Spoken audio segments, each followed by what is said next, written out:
Boa noite. Boa noite. Boa noite. Estamos iniciando mais um programa da Albelo para falar da vida do economista inglês John Maynard Keynes.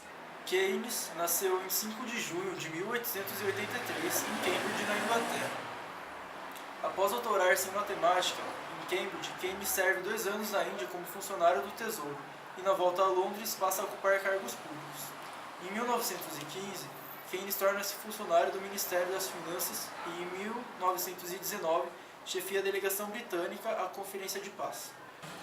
Por não concordar com a política econômica imposta à Alemanha no Tratado de Versalhes, Keynes rompe com o governo em 1919, passando a lecionar economia política na universidade em que se doutora. Neste mesmo ano, ele escreve um artigo de grande repercussão, As Consequências Econômicas da Paz, em que aponta os perigos para a Europa decorrentes das duras medidas impostas à Alemanha. Não obstante tenha sido sua formação calçada na teoria econômica clássica, Keynes passa a desenvolver suas ideias que vão acentuando suas divergências com aquela teoria. Manifesta nas críticas que passa a fazer ao governo, particularmente em relação à política de deflagração. Em 1923, publica o Tratado da Reforma Monetária. Em 1925, publica As Consequências Econômicas de Winston Churchill. Em 1930, publica o Tratado sobre a Moeda. Todavia, foi em 1936 que Keynes publica sua obra mais importante, Teoria Geral do Emprego, do Juro e do Dinheiro, que veio exercer papel de importância ímpar na literatura econômica e servir de guia de orientação na maioria dos países capitalistas desde sua publicação.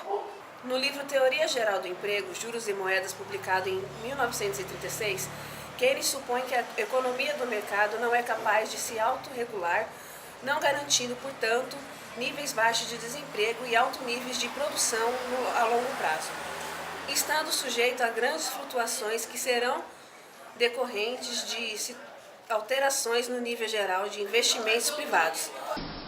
Para Keynes, ao contrário do que pressupõem os economistas neoclássicos, a Grande Depressão não podia ser eliminada rapidamente pelas forças naturais do mercado, dado que alguns preços básicos da economia, como por exemplo, os salários não são flexíveis o bastante para se ajustarem aos choques econômicos.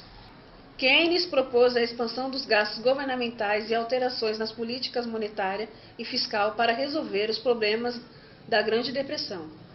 Ele defendeu o uso das políticas de estabilização para regular a economia. De acordo com a teoria clássica, o mercado de trabalho se ajustaria naturalmente de modo a garantir o pleno emprego a longo prazo. A Grande Depressão acabaria por demonstrar a falácia da hipótese clássica e, em particular, da famosa Lei de Say. Representante do Reino Unido na Conferência de Bretton Woods, em 1944, Keynes apresenta um programa que defendia o fim de acordos baseados no ouro, a estabilização internacional da moeda e a criação do Fundo Monetário Internacional, instituição que veio a ser criada neste mesmo ano e da qual foi nomeado diretor em 1946.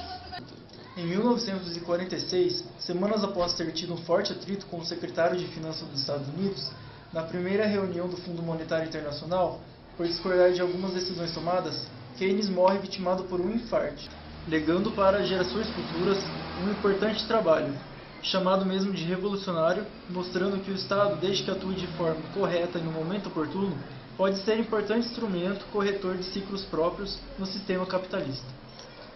Antes de falecer, Keynes deu uma entrevista para a nossa repórter Marília. Confiram agora. Boa noite, meu nome é Marília. Estou aqui para entrevistar o economista John Keynes.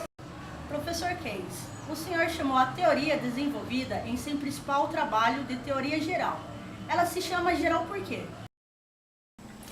Pretendo destacar a palavra geral com o intuito de fazer ressaltar o contraste entre os meus argumentos e conclusões e os da teoria clássica em que me formei, e que governa o pensamento econômico, tanto prático como teórico, dos meios acadêmicos e dirigentes dessa geração, tal como os dominou no curso dos últimos 100 anos. E qual o seu objetivo com isso? Demonstrarei que os postulados da teoria clássica se aplicam apenas a um caso especial e não ao caso geral, pois a situação que ele supõe se acha no limite da situação do equilíbrio possível.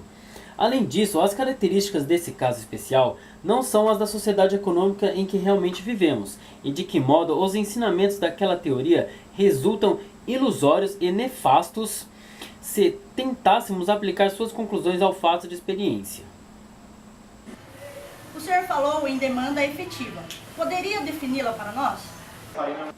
A demanda efetiva é simplesmente a renda global, ou produto, que os empresários esperam receber, incluindo as rendas que fazem passar as mãos dos outros fatores da produção, por meio do volume de emprego que resolve conceder. A função da demanda global relaciona diversas quantidades hipotéticas de emprego com os rendimentos que se espera obter do volume de produção correspondente, e a demanda efetiva do valor de função da demanda global, que se torna realidade porque, levando em conta as condições da oferta, ela corresponde ao nível de emprego que eleva ao máximo as perspectivas de lucro do empresário. O senhor tem defendido os gastos do governo como uma forma de levar a economia ao pleno emprego, porque, ao seu ver, esses gastos têm um efeito multiplicador sobre a demanda agregada e assim sobre o nível de emprego.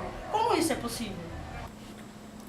Quando a atitude psicológica da comunidade a respeito do consumo incita, por exemplo, ao consumir 9/10 de um acréscimo de renda, o multiplicador K é igual a 10 e o emprego total causado, por exemplo, por um incremento de obras públicas, será de 10 vezes superior ao emprego primário proporcionado por estas, supondo que não haja redução de investimento nos outros setores.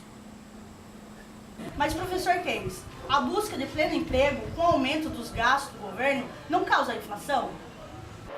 Quando o pleno emprego é alcançado, se procura aumentar ainda mais o investimento.